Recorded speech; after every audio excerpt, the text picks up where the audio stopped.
Welcome back to the channel and welcome to the Lotus Esprit Diary episode 9.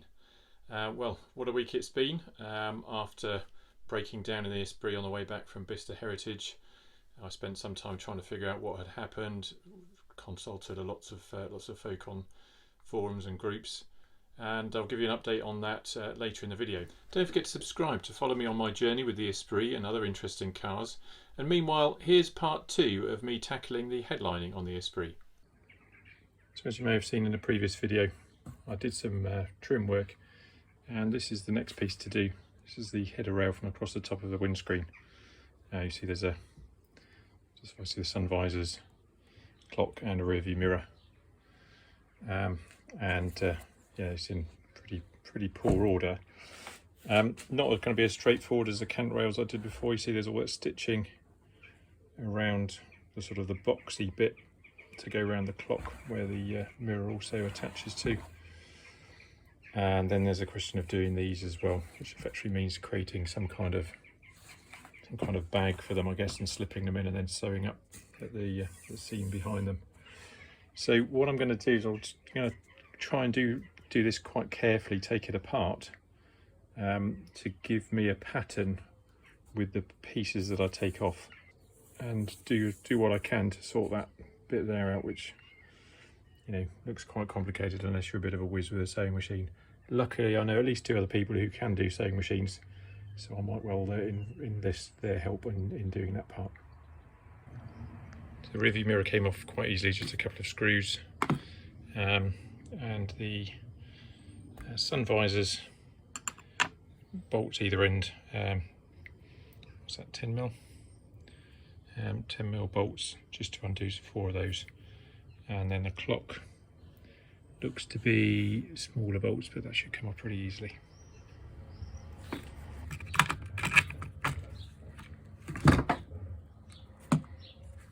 Just have to remember not to cover the front without first putting those screws in, otherwise there's no way of getting to them.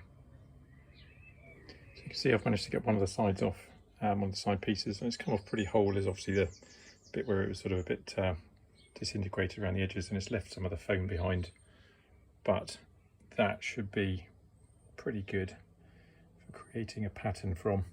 You see there's just like a sort of a small turned over hem stitched at this end, and obviously there'll be a mirror image on the other side. Well, the other side was in slightly worse condition, but it's still come off in reasonably in one piece. So just a bit missing there, which is the piece at the front that was very badly frayed and disintegrated. There's the centerpiece, not quite in one piece, but not too bad, and just hopefully be a good template to show how you got this sort of front section that's sort of stitched in to the bit at the back, which just curls over the top and then tucks under the side hems. I think there's a very good chance I won't get this sorted by Sunday. So today is Thursday evening, off to Bicester on Sunday morning, so I probably won't get anything done by way of trimming this. So what I'm going to do is going to clean this off, put it back on the car like this. I probably won't bother with the clock, but obviously I'll try and put in the rear view mirror. Probably not the sun visors, I'll just wear sunglasses. Clean that up, pop that on, and then hopefully you join me again when I've got the pieces cut out to put on.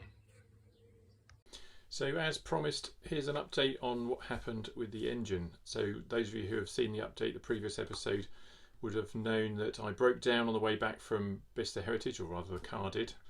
Mine came later. And essentially what it was, I ran out of fuel. The fuel sender clearly isn't working quite as it should, and the first clue I got was the fuel pump was starting to make a hammering sound like it's got nothing to pump. I wasn't very far from a petrol station at the time, so I thought I managed to make it to the petrol station. Sadly I didn't quite make it. I actually ran out and stopped on a very busy roundabout and tried to restart the car. Wouldn't go. Some very kind people pushed me to the petrol station, as I said, maybe 50 yards or so away. I put some fuel in and started it up, and the car sounded like a cross between a tractor and a lawnmower, so clearly something was very wrong. Turned it off and waited for the AA to come and pick me up.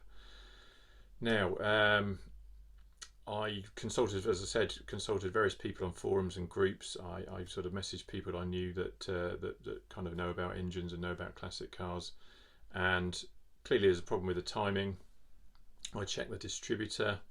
That seemed okay. It's a Luminition distributor, so it's, I guess it's less likely to have been an issue. But fingers crossed. I was hoping for something simple, but that seemed okay. I then tried to check the position of the belt to see if the timing belt had slipped. It's really hard to see in the back of the engine bay in an Esprit to see where the sort of dots on the marks on the pulleys are lining up.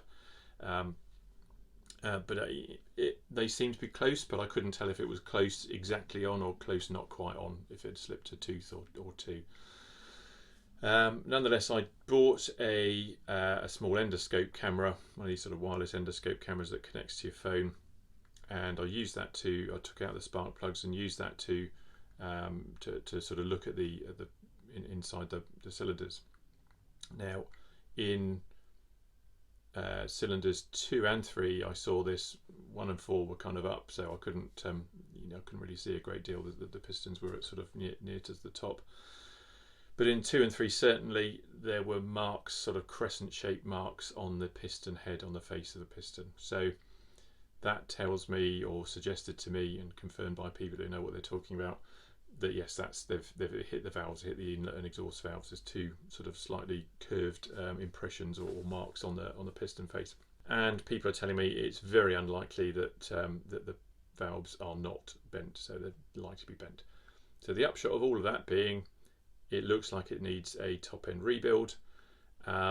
So what I'm going to do this week is to ring around and find some. I've got a handful of people that are in places that I'm going to consider. So I'm going to ring around and just see what the advice is. Whether I need to take the engine out of the car before I send it off, or whether they'd rather have the car. If in some ways, if the engine's out of the car, at least I can get on with some other jobs. But equally, that then gives me the job of A, taking the engine out, and B, putting it back in again afterwards and getting it recommissioned. So there you go. Not a great situation, but it is what it is. This is the kind of thing from classic car ownership I guess you could look forward to now and again.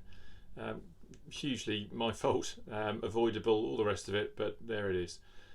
So back to the headlining.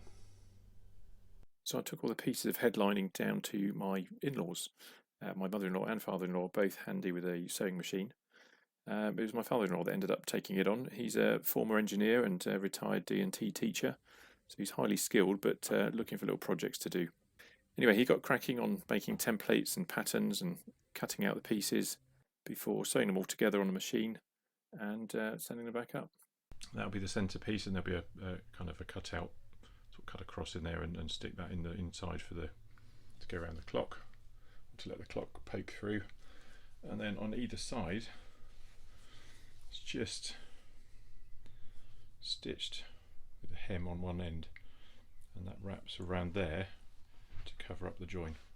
So this centerpiece I'll glue down, and then on the side pieces we'll just fold them over and then glue on the underside.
There you go, here's the covering for the header rail.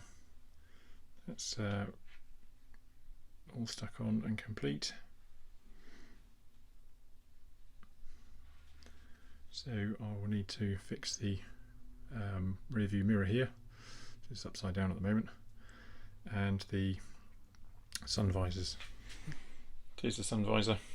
Just basically made a little bag of the material, slotted it in, and then closed it up by hand, actually, because it was easier than trying to get there with the sewing machine using a ladder stitch.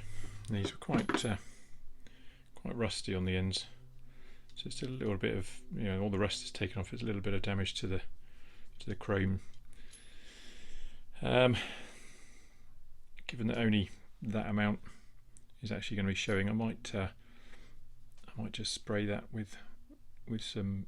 I've got some aluminium look spray that might look okay.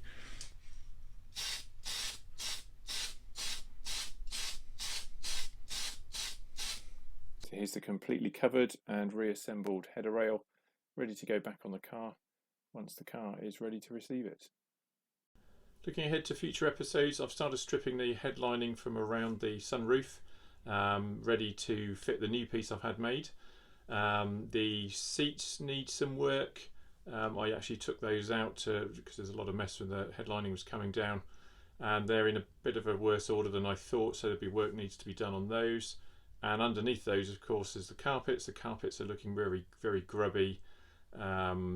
Possible damage in places. I may decide to replace those, but all of that is dependent on what is happening with the engine in terms of that work. Thank you for watching. Please like and subscribe. It helps keep me motivated, and don't forget to comment with questions or advice. I do reply to them all. See you next time. Bye bye.